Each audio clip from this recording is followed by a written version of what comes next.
Charles Miller here with Texas 2036.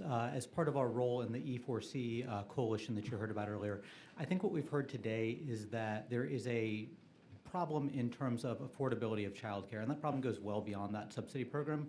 But what we need to realize is that because that problem is so large, we need to make sure that we're spending every single dollar that we have on this intelligently. We have scarce resources, and so making sure that we're spending this stuff efficiently is a key to making sure that we can solve this problem for the most people possible.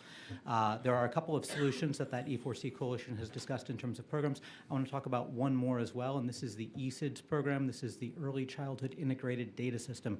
We have a number of state agencies as well as local agencies that have important information about childcare in this state, how it's operated, how it's administrated, how it's funded, and those agencies don't always all talk to each other or share data well. And so as we are looking at how do we solve these problems intelligently, we need to make sure that that data is being shared more intelligently. This is an interagency program that is potentially being worked on by, I think, at least up to 4 agencies at the state level, as well as making sure that there's interoperability with other areas.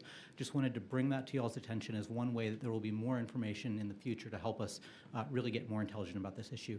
The other thing is that from an employer perspective, we can partner with the private enterprise to take those state resources and spend them and make that dollar go further. And so these are programs that will allow those state dollars to match with employer dollars and stretch that further to serve more people. So one of these is this employer match program that for every dollar that the state puts forward, an employer dollar would match that way, and that way we're getting those state dollars to stretch further. Similarly with the franchise tax credits, it's a similar program.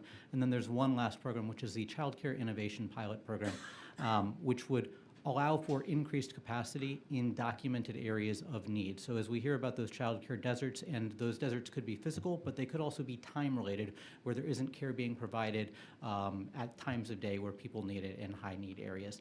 That program would help for that capital startup cost to enable the creation of the physical space, as those capital costs are some of the biggest problems. With that, take any questions. Thank you for your time today. Thank you, Charles.